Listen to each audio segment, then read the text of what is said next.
ETF index mutual funds నేర్చుకుని stock మార్కెట్లో రాణించాలనుకుంటున్నారా? వెంటనే ఈ నెంబర్కి కాల్ చేయండి.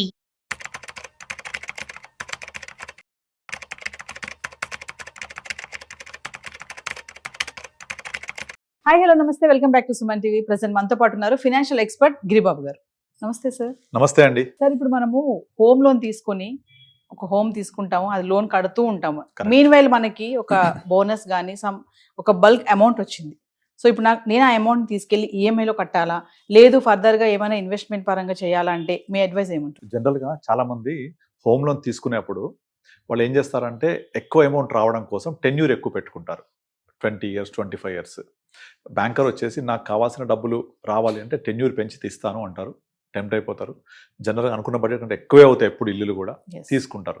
కానీ వాళ్ళ మైండ్లో ఏముంటారంటే ఈ హోమ్ లోన్ నేను 25 years తీసుకున్నప్పటికీ నేను కంటిన్యూ చేయను, నేను దాన్ని ఒక 5-10 yearsలో కంక్లూడ్ చేస్తాను అని చెప్పేసి ఆ 10 yearsలో కంక్లూడ్ చేయడం కోసం వాళ్ళు ఒక కంకణబద్దులై ఇక 10 yearsలో హోమ్ లోన్ క్లియర్ చేయాలి అని ఇక్కడ నుంచి రాబోయే 10 years పాటు కేవలం ఈఎంఐ కట్టడం మాత్రమే కాకుండా ఏ మాత్రం కొంచెం ఎక్స్ట్రా డబ్బులు వచ్చినా లోన్కి కడుతూ ఉంటారు. అలా కడుతూ కనీసం ఒక 10-12 సంవత్సరాలు పడుతుంది వాళ్ళు క్లియర్ చేయడానికి. అయితే మీరు క్వశ్చన్ అడిగారు కదా, ఇప్పుడు నా దగ్గర కొంత డబ్బులు ఫర్ ఎగ్జాంపుల్ 10 లక్షలు ఉంటే హోమ్ లోన్ క్లియర్ చేయాలా లేదంటే ఇన్వెస్ట్ చేయాలా? సో దీనికి మనం ఏం చేయొచ్చు అంటే, నార్మల్గా మీరు చూస్తే ఇట్లా లాంగ్ టర్మ్ 20-25 పెట్టుకుంటే ఇనీషియల్ పీరియడ్ ఆఫ్ ఇయర్స్ అంతా కూడా ఇంట్రెస్టే ఉంటుంది, ప్రిన్సిపల్ దాదాపుగా ఉండదు. మొదటి 4-5 years అయితే అసలు ప్రిన్సిపల్ చాలా తక్కువ ఉంటుంది, మీగర్గా ఉంటుంది, నెగ్లిజిబుల్. సో మెజారిటీ ఆఫ్ ఇంట్రెస్టే పోతుంటుంది. సో మీరు కనుక ఫస్ట్ 10 yearsలో కనుక కడితే అంటే మీరు తీసుకున్న హోమ్ లోన్కి ఇంట్రెస్ట్ ఏమో ఈఎంఐ రూపంలో మొత్తం తీసుకుంటుంటాడు. మీరు కనుక హోమ్ లోన్ని నేను 10 yearsలో లేదా 12 yearsలో క్లియర్ చేయాలి అంటే గుర్తుపెట్టుకోండి, మ్యాక్సిమం ప్రిన్సిపలే కడుతూ ఉంటారు. Additional part EMI part will go into interest వెళ్ళిపోతుంటుంది. అంటే ఫర్ ఎగ్జాంపుల్ 1 కోటి రూపాయలు లోన్ తీసుకున్నాం, 1 కోటి రూపాయలు లోన్ తీసుకొని మీరు 20 సంవత్సరాలు కనుక టెన్యూర్ పెట్టుకుంటే మీకు ఈఎంఐ రఫ్లీ అరౌండ్ 75,000 ఉంటుంది. 75,000 అంటే సంవత్సరానికి ఎంత? 9 లక్షలు. 10 సంవత్సరాలలో మీరు 90 లక్షలు పే చేస్తారు ఈఎంఐ రూపంలో, 10 ఏళ్ళు పెట్టుకుంటే. 90 లక్షల్లో దాదాపుగా 70 లక్షల పైన 70-75 లక్షల పైన ఇంట్రెస్టే ఉంటుంది. ఒక 10-15 లక్షలు మించి ప్రిన్సిపల్ పోదు మొదటి 10 సంవత్సరాలలో. అంటే మీరు కనుక హోమ్ లోన్ క్లియర్ చేయాలి అంటే ఆ రిమైనింగ్ 15 లక్షలు పోను ఇంకొక 75-80 లక్షలు ప్రిన్సిపలే కడుతూ ఉండాలి. కడుతూ ఉంటే ఈ కాంపోజిషన్ మారుతూ ఉంటుంది, అది వేరే విషయం. కానీ మెజారిటీ ఆఫ్ మనీ కడుతూ ఉండాలి. అంటే ఆల్మోస్ట్ 10 సంవత్సరాల్లో క్లియర్ చేయాలి అంటే interest in the part of EMI కాకుండా ప్రిన్సిపల్ కూడా కడుతూ ఉంటే మీరు చాలా ఎక్కువ కట్టేస్తారు. అలా కాకుండా ఇప్పుడు మీరు చెప్పిన కాంటాక్ట్స్ తీసుకుంటే నా దగ్గర 10 లక్షలు ఉన్నాయంటే దీన్ని మీరు ఏం చేయండి, ఇన్వెస్ట్ చేయండి. ఇన్వెస్ట్ చేస్తే సింపుల్ లాజిక్, ఇన్వెస్ట్ చేస్తే ఎటువంటి మ్యూచువల్ ఫండ్స్ అయినా మీరు కొంచెం లాంగ్ టర్మ్ 5+ years ఉంటే మీకు 12% వర్కౌట్ అవుతుంది, జనరేట్ అయితే రిటర్న్స్ 12+%. ఇది 5 years ఉంటే హోమ్ లోన్ ఎంత ఉంటుంది? అరౌండ్ 7.5-8% లోపే ఉంటుంది. ఇక్కడ సింపుల్ లాజిక్, 8% ఏమో లోన్ ఇంట్రెస్ట్, 12% ఏమో రిటర్న్ ఆన్ ఇన్వెస్ట్మెంట్. సో అక్కడే మీకు 1/3 రేట్ ఆఫ్ రిటర్న్ పెరిగిపోయింది ఒకటి. Number 2 compounding factor. మీరు కనుక 12% నుంచి 15% మధ్యలో కనుక రిటర్న్ జనరేట్ చేస్తే ఎగ్జాక్ట్లీ మీ 10 లక్షలు 5 నుంచి 5.5 సంవత్సరాల్లో డబల్ అవుతుంది. అంటే 10 కాస్త 20 అవుతుంది 5 సంవత్సరాల్లో. మళ్ళీ ఒక 5 సంవత్సరాలు టైం ఇస్తే ఆ 20 కాస్త 40 అవుతుంది, 40 lakhs అయిందా? ఇదే 10 yearsలో మనం కట్టే ఇంట్రెస్ట్ అంతే ఫిక్స్ ఉంటుంది కదా, సో తక్కువ కడతాం. ఇక్కడ కాంపౌండింగ్ ఫ్యాక్టర్ వల్ల కట్టిన ఇన్వెస్ట్మెంట్ ఎక్కువ పెరుగుద్ది. ఒక ఎగ్జాంపుల్ చెప్తాను మీకు నేను ఈజీగా అర్థం అవడానికి. ఒక 20 years పాటు ఒక లోన్ తీసుకుంటే 1 crore ఈఎంఐ 80,000 ఉంటుంది 20 years అయితే. సంవత్సరానికి ఎంత కడతాం? 80,000 అంటే 80,000 into 12 months అంటే ఆల్మోస్ట్ 9.6 lakh, అరౌండ్ 10 lakhs కడతాం. 10 lakhs అంటే దాదాపుగా మనము 10 lakhs per annum అంటే 20 years 20 lakhs 2 crores పే చేసేస్తాం. లోన్ ఎంత? 1 crore. కట్టింది ఎంత? 2 crores. క్లియర్? కానీ నా దగ్గర కనుక ఒక 1 crore ఏదో సడన్గా ల్యాండ్ అమ్మడమో, లోన్ తీసుకున్న తర్వాత చెప్తున్నాం, ల్యాండ్ అమ్మడమో ఇంకోటి వల్ల నాకు 1 కోటి రూపాయలు వచ్చాయి. ఆ 1 కోటి రూపాయలు తీసుకెళ్ళి లోన్ కట్టేస్తా, నేను జంజాటం పోద్ది అని అనుకుంటారు కదా. అలా చేయకుండా సింపుల్గా తీసుకెళ్ళి మీరు ఒక పోస్ట్ ఆఫీస్లో డిపాజిట్ చేయండి. పోస్ట్ ఆఫీస్లో కిసాన్ వికాస్ పత్రాలు అని ఉంటాయి. అందులో 9.7 monthsకి అంటే దగ్గర 10 yearsకి కొంచెం తక్కువ, 9 సంవత్సరాల 3 నెలలు 4 నెలలకి యాజ్ ఆన్ టుడే మీ డబ్బులు డబల్ అయిపోతాయి. అంటే మనము నార్మల్గా ఒక 10 years తర్వాత మీరు ఇక్కడ పోస్ట్ ఆఫీస్లో పెట్టిన డబ్బులు 1 crore 2 crores అయింది. అదే 10 years తర్వాత దాన్ని డబల్ చేసామనుకోండి, అప్పటికి పీరియడ్ పెరుగుతుంది, ఎందుకంటే ఇంట్రెస్ట్ తగ్గుతాయి కాబట్టి.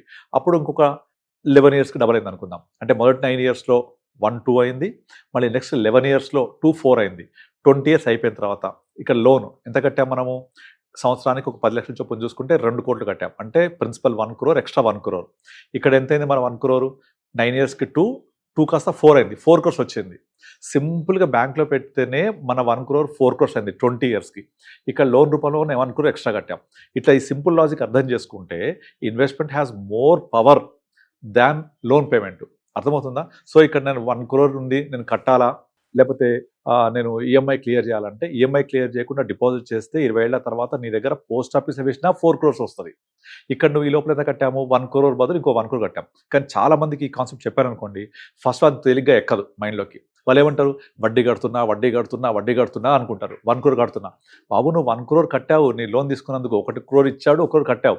కానీ నీ 1 crore కట్టకుండా డిపాజిట్ చేస్తే 4 కోట్లు వచ్చాయి కదా. ఆ కాన్సెప్ట్ ఒక చిన్న లాజిక్ మిస్ అయిపోతుంటారు.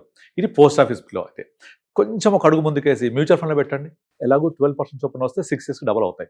అంటే ఒక 6 ఇయర్స్లో మీ 1 crore 2 అయింది, మళ్ళీ 6 ఇయర్స్లో 2 4 అయింది, మళ్ళీ 6 ఇయర్స్లో 4 కాస్త 8 crores వచ్చిందా.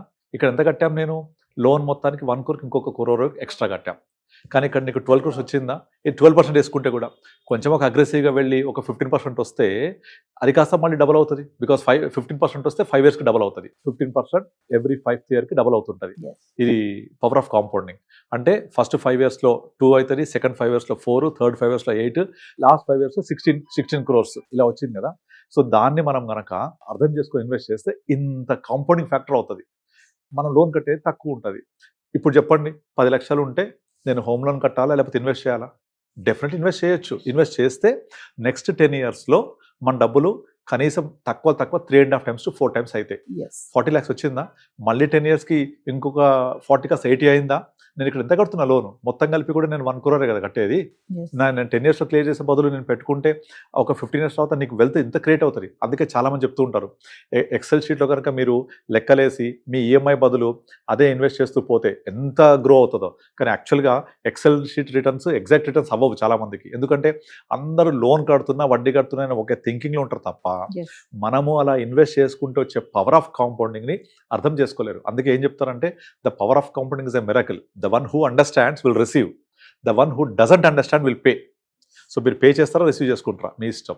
కనుక నా అడ్వైజ్ ఏంటంటే better go for the investment. మీరు బాగా చెప్పారు. ఒక పక్కన ఎక్స్ట్రాగా మనకి అమౌంట్ వస్తుందని చెప్పారు కదా, కానీ ఎంత ఫినాన్షియల్ బడ్జెట్ పరంగా చూసుకునే వాళ్ళు కొంతమంది ఉంటారు. మీరు అన్నట్టు ఎక్స్ట్రా సీట్ వేసుకుంటారు, ప్రతిదీ నోట్ చేసుకుంటా ఉంటారు. వాళ్ళు కూడా ఎందుకంటే తెలిసి కూడా వడ్డీ పెరిగిపోతుంది మనకి, ఒకేసారి కట్టేసుకుంటే నాకు కొంచెం తగ్గుతుంది కదా, రిలాక్స్ అవుతాను కదా అని ఆ కాన్సెప్ట్ లోనే వెళ్తున్నారు. కానీ ఇలా ఎందుకు రావట్లేదు అంటే this is all called psychology of money. మనకు ఈ సైకాలజీ ఆఫ్ మనీ ఎంత ఇంపార్టెన్స్ అంటే రీసెంట్గా ఒక లాస్ట్ 1 week బ్యాక్ ఈనాడులో ఒక ఆర్టికల్ కూడా వచ్చింది, వెల్త్ సైకాలజిస్ట్ అని చెప్పేసి. ఈ సైకాలజీ ఆఫ్ మనీ అర్థం చేసుకుంటే ఇవన్నీ కూడా మనము ఏం చేస్తే కరెక్టో మనకు అర్థమవుతుంది. కానీ ఈ సైకాలజీ అర్థం చేసుకోరు. అయితే వాళ్ళు నాకు క్వశ్చన్ అడుగుతారు, మీరు అన్నట్టుగా నేను లోన్ కడితే నా బర్డన్ తగ్గుద్ది కదా, మెంటల్ పీస్ ఉంటుంది అంటే ఎస్ ఉంటుంది. ఎప్పుడు ఉంటుంది, నువ్వు లోన్ కడితే క్లియర్ చేస్తే. కానీ నువ్వేం చేస్తున్నావు, ఇన్వెస్ట్ చేస్తున్నావు కదా, ఇక్కడ వెల్త్ క్రియేట్ అవుతుందా అంటే నువ్వు ప్యారలల్ అసెట్ క్రియేట్ చేస్తున్నామా. ఎప్పుడైతే ప్యారలల్ అసెట్ క్రియేట్ చేస్తున్నామో మనం ఎందుకు వరి అవ్వాలి. ఏదైనా అన్ఫోర్చునేట్ కండిషన్ వచ్చింది, నా జాబ్ పోయింది, ఈఎంఐ కట్టలేనంటే ఈ అసెట్ తీసి క్లియర్ చేయండి. మనమేమి పేకాట్ ఆడట్లేదు, క్యాసినో ఆడట్లేదు, మనమేమి ట్రేడింగ్ చేయట్లేదు, మనం డబ్బులు ఆగం చేయట్లేదు. మీరు 5 ఏళ్ళు ఉండండి, మ్యూచువల్ ఫండ్లో 12% కళ్ళు మూసుకొని వస్తుంది, 10 to 12%. అదే కదా నేను చెప్తోంది. 10 years ఉండండి, మీ డబ్బులు ఖచ్చితంగా 3 to 4 times అవుతాయి. నా 3 times అయినా 4 times అయినా లెక్కేసుకోవాల్సి తప్ప 10 years ఉంటే నెగిటివ్ అయ్యే అవకాశాలు ఇంపాసిబుల్. అంత powerful investments mutual funds. So అది డెఫినెట్లీ జరుగుతున్నప్పుడు పాస్ట్ హిస్టరీ అదే చెప్తోంది, ఫ్యూచర్ ఇండియా వికసిత్ భారత్ అదే చెప్తోంది. కనుక నేను ఇక్కడ ఇన్వెస్ట్మెంట్ చేస్తున్నప్పుడు నా లోన్కి బర్డన్ని ఇక్కడ డైవర్ఫై చేసుకుంటున్నా. సో నేను కొంచెం ఆలోచించి సైకాలజీని మార్చుకొని నేను అసెట్ ప్యారలల్గా చేస్తున్నా కాబట్టి తప్పు.